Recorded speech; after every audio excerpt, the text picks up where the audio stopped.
Hi అండి. ఎలా ఉన్నారు? మీరు బాగున్నారని నాకు తెలుసు. Good evening. సెలవులు కదా! ఇండియాకు రావడం జరిగింది. వచ్చి వచ్చంగానే ఈరోజు ఈ న్యూస్ ఈ అంజయ్ నగర్ది 50 గజాల్లో 7 ఫ్లోర్లు. హైదరాబాదులో ఉన్నంత దుర్మార్గపు రియల్ ఎస్టేటర్లు ప్రపంచంలో ఎక్కడా ఉండరు. నేను లాస్ట్ వీడియోలో కూడా దీని గురించి క్లియర్గా చెప్పాను. చాలా అంటే చాలా రకాలైనటువంటి సమస్యలు ఎక్కువగా ఉన్నాయి. మామూలుగా మనకు చాలా వరకు విషయాలు తెలుసు. ఇప్పుడు మీరు బ్యాంకులో ఉంటారు. బ్యాంకులో పని చేస్తూ ఉంటారు, లేదా బ్యాంకుకి సంబంధించినటువంటి ఏదైనా మోసం చేశారనుకోండి, మిమ్మల్ని డబ్బు రిలేటెడ్ పరంగా మోసం చేశారని ఇమ్మీడియట్‌గా మిమ్మల్ని జైల్లో వేస్తారు. నాన్ బెయిలబుల్ వారెంట్ ఇచ్చిన సందర్భాలు కూడా ఉన్నాయి. 3 ఏళ్ళు, 5 ఏళ్ళు, 10 ఏళ్ళు కూడా జైళ్ళల్లో ఉన్న వాళ్ళు ఉంటారు. ఎందుకు చేస్తున్నారు ఇక్కడ? ఫైనాన్షియల్‌గా మోసం చేస్తున్నారని కదా!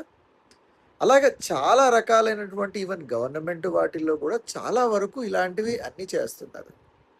మరి ఈ రియల్ ఎస్టేట్ వాళ్ళు చేస్తున్నేటివి ఏంటండి? వీళ్ళందరినీ తీసుకుపోయి జైళ్ళలో ఎందుకు పెట్టకూడదు? రోడ్లు ఉండవు. నీవిచ్చిన ప్రకారం రోడ్లు కట్టే ప్రసక్తే లేదు. మేము ఈ అఫీస్‌పేట ఏరియాలో ఉంటాం. వచ్చిన వెంటనే మా బిల్డింగ్ ఆనుకోనే ఒకతను 14 అడుగులు మెయిన్ రోడ్‌కొచ్చేసాడు. కట్టేశాడు. 3 బిల్డింగులు కట్టేశాడు. అతను ఎంత పొలిటికల్ ఇన్‌ఫ్లూయెన్స్ పర్సన్‌గా చేస్తున్నాడు అంటే, రోడ్డుకి అటుపక్క, ఇటుపక్క ఉండి డివైడర్ ఉంటది గదా! ఆ డివైడర్‌ని ఎటువంటి పరిస్థితుల్లో తనకి ఇంపాక్ట్ కాకుండా మా సైడ్ పుష్ చేయాలని చూస్తున్నాడు. ఒక 7, 8 గంటలు టప మాది దాదాపు 10 ఎకరాల వెంచరు. అది ఆనుకోనుంటే ఇమ్మీడియట్‌గా దాన్ని ఆనుకున్నటువంటి 8 అడుగులది ఫుట్‌పాత్ ఉంటే దాన్నంతా క్లీన్ చేసేసి టప రోడ్ ఎయడానికి ఓవర్ ద నైట్ ట్రై చేస్తున్నారు. అంతా డబ్బులు. ఇప్పుడు 50 గజాల్లో 7 ఫ్లోర్లు కట్టారు అంటున్నారు. మీరు కేపీహెచ్‌బీలోకి వెళ్ళండి. 100 గజాల్లో 8 ఫ్లోర్లు కట్టిన బిల్డింగ్‌లు ఒక 20, 30 ఉంటాయి అక్కడ. కళ్ళు మూసుకొని కూర్చొని ఉన్నారు. ఇటువంటి వాళ్ళ వల్ల అందరికీ ఇబ్బందే. ఇంకొక విషయం కూడా మీకు నేను చెప్పాలి. ఎలా చేస్తున్నారు అంటే అంత దుర్మార్గంగా తయారైపోతున్నారు. మన ఈ కేపీహెచ్‌బీకి ఆనుకొని దాటిన వెంటనే మాదాపూర్ వెనకల రైల్వే హైటెక్ సిటీ రైల్వే స్టేషన్ నుంచి కొద్ది ముందుకు పోతే టువర్డ్స్ మాదాపూర్‌లో ఒక ఇండియా వైడ్ ఉండే ఒక బిల్డర్ 7 ఎకరాల్లో బిల్డింగ్ అని చెప్పేసి మళ్ళా లాంచ్ చేశాడు. పదే కాల్స్, పదే మెసేజ్‌లు. సార్ ప్రీ లాంచ్ వచ్చేయండి. మీరేమి డబ్బులు కట్టాల్సిన అవసరం లే. జస్ట్ 5% కట్టండి. నెలకు 15,000 కట్టండి చాలు సార్ మీకు హ్యాండ్ ఓవర్ వరకు అని ప్రైస్ అడిగితే ఇప్పుడు ఏం చెప్తున్నారు అంటే 12,000 పర్ స్క్వేర్ ఫీట్ ప్లస్. జనాలకు పిచ్చి పట్టింది. చాలామంది డబ్బులు ఎలా తెచ్చుకోగలుగుతున్నారో నాకు అర్థం కావట్లేదు. నేను వెరీ సీనియర్ పొజిషన్లో ఉన్నాను. నెలకు వాళ్ళు చెప్పేదాని ప్రకారం ఒక 4 బెడ్రూమ్ కొనాలి అంటే ఈ లెక్కన 5 కోట్ల పైన అయిపోతుంది. అంటే నెలకు నువ్వు ఈఎంఐనే దాదాపు 5 లక్షల పైన కట్టాలి. ఎంతమంది దగ్గర ఇంతింత డబ్బులు ఉన్నాయి? పోనీ మీరు 2 బెడ్రూమ్ తీసుకోవాలి అనుకున్నా 2 బెడ్రూమ్లు అన్నా కూడా 1500, అంటే దాదాపు 2.5 కోట్లు. 2.5 కోట్లకు ఈఎంఐ అంటే ఖచ్చితంగా 2.5 నుంచి 3 లక్షలు ఉంటుందా? ఎవరు బతకగలుగుతారు? ఎవరికి 2.5, 3 లక్షలు వస్తున్నాయి మార్కెట్లో?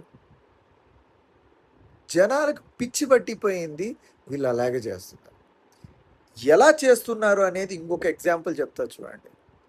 కోకాపేటలో మీకు బాగా అవగాహన ఉంటుంది. స్థలాలు నియోపోలిస్లో వేలం వేస్తూ వెళ్ళారు కదా.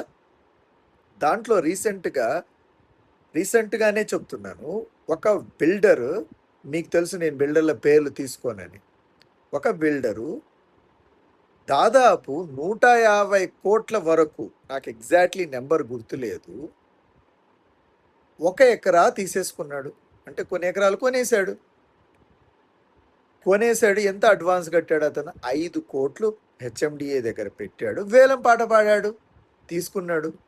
ఇది 150 crores అయిందని చెప్పేసి వీళ్ళు ఏం చేశారు, చుట్టూ ఉన్నటువంటి స్థలాల్ని అన్ని 150, 140 crores పర్ ఎకర్ అమ్మేశారు. ఆటోమేటిక్గా భూమి వాల్యూలన్నీ విస్తారాజ్యంగా పెంచేశారు కదా. ఇప్పుడు ఏమైంది, అతను డిఫాల్ట్ అయిపోయాడు, చేతులు ఎత్తేసాడు అతనికి నష్టం 5 కోట్లు. కానీ మీరు కనెక్టింగ్ ద డాట్స్ అంటారు ఇవన్నీ. అతను ఏం చేశాడు, ఆ చుట్టూ ఉన్నటువంటి వాల్యూనంతా పెంచేశాడు. ఇప్పుడు మీరు కోకాపేట దగ్గర ఎక్కడికి వెళ్ళినా కూడా మీకు 12,000, 13,000, 14,000 చెప్తున్నారు. ఎందుకు? రీజన్లు ఇవే. మనము చాలా అంటే చాలా అర్థం చేసుకోవాల్సినటువంటి సిచ్యువేషన్లో ఉండాలి.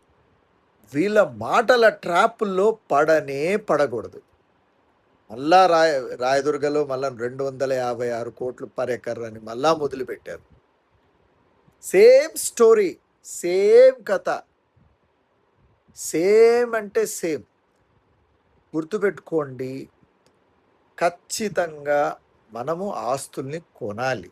నేను కాదన్నే నేను కూడా తీసుకున్నాను.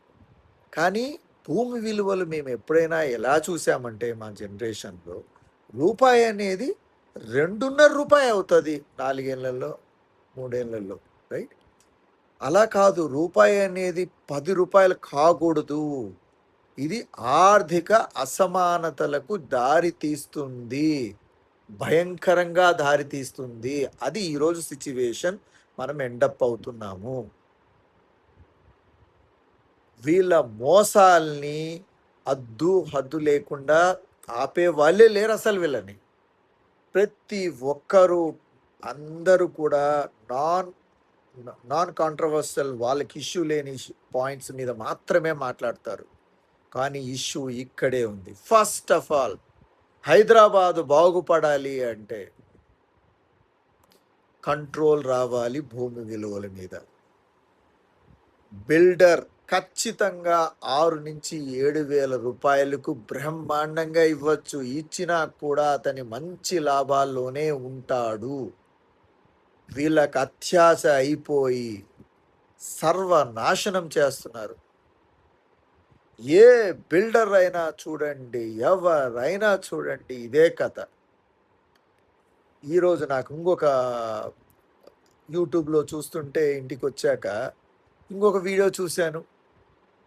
ఆ వీడియోలో కర్దనూరులో విల్లాలు, బ్రహ్మాండమైన విల్లాలు, పెద్ద వెంచర్ అని చెప్పేసి మెసేజ్ చేశాడు. అరే బాబు, నేను భానూరు, ఆ ఏరియా అంతా నాకు ఐడియా ఉంది, ఎంతరా బాబు అని చెప్పి మాట్లాడితే అతను ఎంత చెప్తున్నాడు తెలుసా? 12,000 రూపాయలు పర్ స్క్వేర్ ఫీట్ అని చెప్తున్నాడు. సార్, అపార్ట్మెంట్లే ఆ రేటు పెడుతున్నారు, మీరు విల్లాలు పెట్టలేరా అని. 300 గజాల్లో 5,000 స్క్వేర్ ఫీట్ అపార్ట్మెంట్ కడుతున్నాడు. అంటే ఎంత? దాదాపు 6 కోట్లు ఇంచుమించు, రైట్? అంటే నేను వాడిని అడిగాను, అరే నువ్వుకేమైనా పిచ్చి పట్టిందారా? ఇది మీతో ఇంతకుముందు కూడా చెప్పాను. అక్కడ 50,000 దాటి లేదురా గజం. 1,50,00,000 భూమికి అవుతుంది. నువ్వు 5,000 అల్ట్రా లగ్జరీగా కట్టినా 3,000 పర్ స్క్వేర్ ఫీట్ అన్నా 1.5, 3 కోట్లు. ఏంట్రా దుర్మార్గం? 2 కలిపి 3 కోట్లే అవుతుంది. నువ్వేంట్రా 5 కోట్లు చెప్తున్నావు, 6 కోట్లు చెప్తున్నావు? ఏంటి అన్యాయం అంటే నవ్వుతున్నాడు. జనాలకు లెక్కలు తెలియక వీళ్ళు మనల్ని పిచ్చోళ్ళని చేస్తున్నారు. మీకు విల్లా కావాలి, వాడికాడ ఏదో విధంగా చేయాలి. మీరు ఇంక ఈ జన్మలో ఇల్లులు కొనలేరు అని మీరు వెంటబడుతున్నారు. వాళ్ళు మిమ్మల్ని మోసం చేస్తూనే ఉన్నారు. ఇది ఆగదు. మనం ఇటువంటి పరిస్థితుల్లో నేను ఇంతకుముందు కూడా 2008లో చూశాను. చాలా సార్లు రెసెషన్ బయ్యర్లు ఆగారు. బయ్యర్లు లిటరల్లీ ఆగారు. అప్పుడు బిల్డర్లు ఆటోమేటిక్‌గా ఆగుతారు. బిల్డర్లు కంటిన్యూయస్‌గా కడుతూనే ఉన్నారు అంటే వాళ్ళకు ఈ ఈ అసాంఘిక శక్తుల నుంచి డబ్బులొస్తున్నాయి. అమాయక చక్రవర్తులైనటువంటి కస్టమర్ల కాడ నుంచి డబ్బులొస్తున్నాయి. మనకు పిచ్చి పట్టిందా?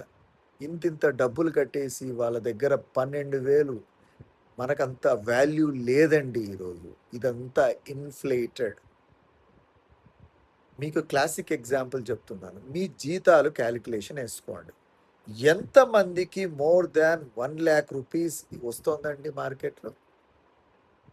నేను ఇంతకుముందు ఉండే పరిస్థితుల్లో 2010 నుంచి 15 మధ్య కాంతరంలో చూసినప్పుడు నీ జీతానికి, కన్‌స్ట్రక్షన్‌కి చాలా దగ్గరగా సంబంధం ఉండేది.